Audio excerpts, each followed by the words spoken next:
Tell us about what has been happening in the APC, I mean, in terms of the congresses. We do know that there's been some uproar, it's not been settled.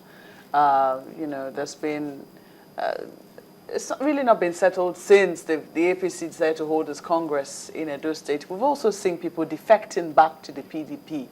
What do we have to say about the political climate in Edo State as of now? That's the beauty of democracy. There are no laws in Nigeria that forbids people to enter a party and exit from the party. It's like a market, free entry and free exit. The more people go, other people will come. We have been receiving defectors from PDP in different wards, local governments, and even across the state. So, but some people also allege that you're losing goodwill. I mean, according to Olumartin, time was when nobody would have said anything ill of the current governor of Edo State, because he seemed to have won the hearts of everyone. But we're beginning to increasingly see people who will come out and speak against him. That would be taking the comrade governor to the level of being an angel. The comrade governor is a human being. Olumartin's position is subjective, so I wouldn't know when you say you are losing goodwill. What kind of research has it carried out? Because every now and then when they see people on the street protesting, complaining about certain actions of certain persons, they see the crowd, they will say the comrade governor is losing grip, and yet they accuse him of hiring the crowd and all that. I think people have to get to understand certain things, that Nigerian politics has become so fluid that so many things, so many bestialities are tolerated here and there. And so, to the extent that everybody wants to grab something, to the extent that everybody wants to hold on to his own, may throw up some of these, what I would call storming a teacup kind of crisis. And so, like the assembly, what's happening in the assembly, for example. So, it's the internal business of the assembly. But again, if it offends public peace and order, the police has a responsibility to also weigh in. And also the governor of the state, as the chief security officer, also has a responsibility to ensure that stability is returned. Okay. There was this story on the 4th of June this year. It was also published on the 5th of June, where the governor raised alarm that huge sums of money from Abuja was being used to induce some members of the State House of Assembly to impeach him. He went on to say that 4 all-progressive Congress lawmakers who defected to the PDP were ingrates, also saying that attempts to impeach him would not succeed. This was published everywhere, and not long after that, this happened. You had earlier said that he had nothing to do with that, but there are those who wonder, how come he makes these statements and this happens? What is happening is internal business of the assembly. This one, they based on the information we got, from the governor's own informed sources. We heard that, 4 members have defected. No problem. Now, they want to go a step further to say they want to impeach the governor. But before impeaching the governor, they will have to start from the speaker, the principal officers of the House, and once they take charge, then from there they can now move on to the but governor. Why bother? Because 4 people cannot impeach a speaker. No, 4 members defected, plus 4 members of PDP, making 8. If the deputy speaker, Festus Ebia, the suspended deputy speaker, Festus Ebia, joined, making 9. 9 over 16. So there could be inducement, which the governor was alluding to, or maybe some other members, to add up the figure that to make them to form a quorum. That's why the governor made allusion to the fact that money is being used. And even if I read, the position of the assembly correctly, they were saying that some of these members who were suspended were also found to be wooing and inducing other members. Okay, that's what they call misconduct. To join them. You're very close to the governor in your capacity as the SA Media and Public Affairs. Can you confirm to us if truly some individuals were monetarily induced to kickstart an impeachment move against the governor of Edo State? Well, it's the story we had from informed sources, from reliable sources. And so to that extent, and if you're in politics and you are conversant with the happenings in Nigeria, where you see ruling party at the center and opposition in the state, there's a tendency that the almighty Abuja might be brought to bear. But people have always believed that the same almighty Abuja, has been in good standing with the Edo State government. We've seen so many things pointing to the fact that, there's a cordial relationship between Abuja and the government of Edo State. So why would anyone think that the governor should be impeached? And no, that would be a question for those who are mooting the idea. But to say the idea does not exist would be to miss the point. In other words, the idea exists there are clear-cut moves to impeach the governor. There are moves to induce some members so that they can do the bidding of their paymaster elsewhere. Yeah. And there are moves to also, make government, make Edo State ungovernable, some level of distraction, so that the governor does not concentrate or focus on delivering on his electoral promises to the state. And so, to that extent, when people like Olumat come here and say they are not, he's not a member of the party, we all know that he's sympathetic. I'm happy she asked him that question. We all know he's sympathetic to PDP, but of course, he comes here today, he goes here tomorrow. He comes to us also and say he wants to participate.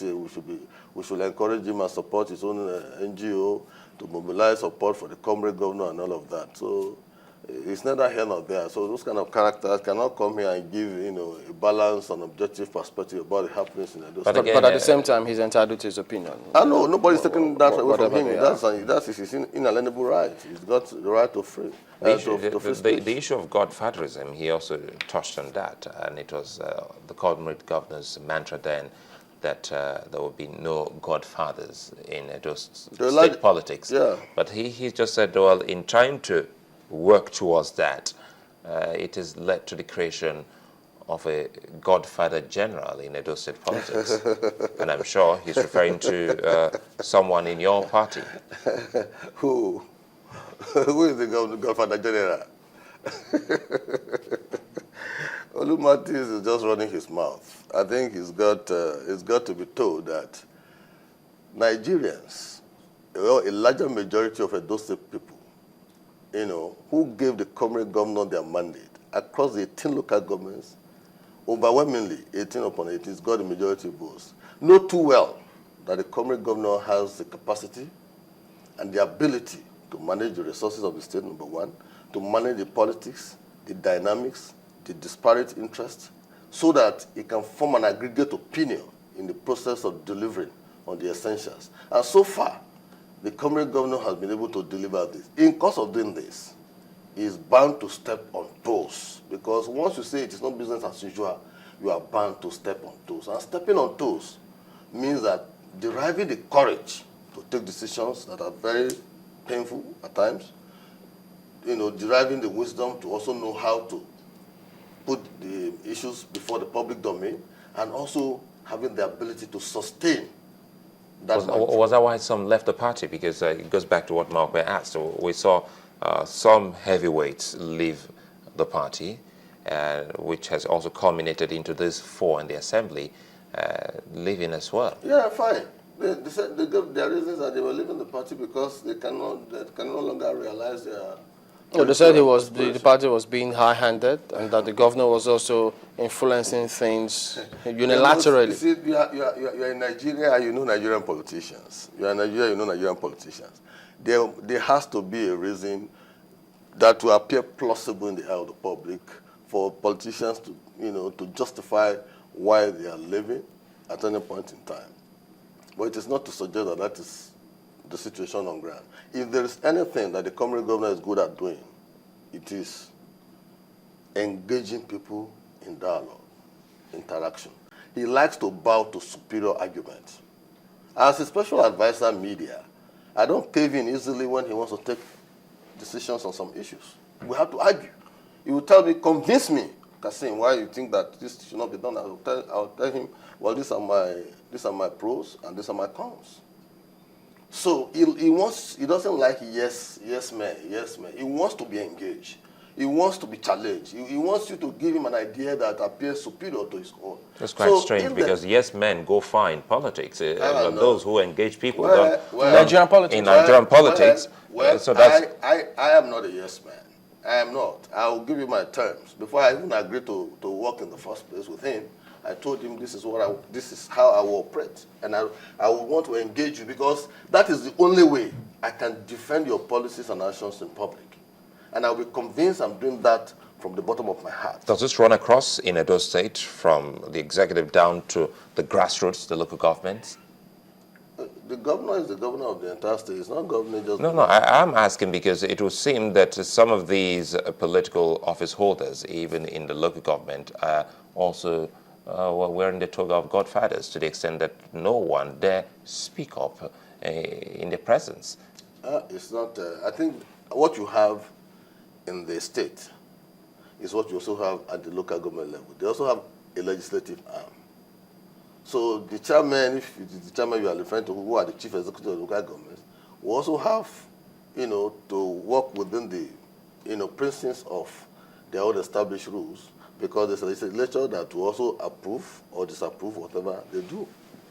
And the issue of geopolitical balancing that Martins was talking about, saying that Ebia ought to be the speaker and all of that. If Ebia ought to be the speaker, and he was not the speaker by virtue of the own internal arrangement of the House, how does that become an offense of the comrade governor? Okay. The House chose its own leadership, and they found out that Uyi Igbe would best suit their own interest, and Ebia from the central was given the mandate to be the deputy speaker. Don't forget, the Edo South Senatorial District represents 57% of the total voting population. That's like taking two positions to one. The central that he's talking about represents 17%. So when he tries to justify that using the Nigerian example, I also faulted him because you have a deputy, you have a vice president from the north, you also have a speaker from the north. So how do you justify that? Okay, well, but the House must be allowed to choose its own leadership. That was how the federal speaker emerged. Was it the same thing in Edo State, how the speaker emerged? Yeah, they choose their own leader. We have these questions coming in, so I have to take one of them. Ehito says, please ask Mr. Kazim, what position does Tony Kabaka hold in Edo State? Tony Kabaka holds no position in government. I know him to be chairman, chief executive of one Afegbua Ventures. Okay, because you have, you're just streaming in. Does Afegbua Ventures do business with the Edo State government? Afegbua Ventures? Yes. I know as a matter of fact that they work with the Board of Internal Revenue, which is one of the agencies. They are one of the MDAs. So I don't know about us. It doesn't work.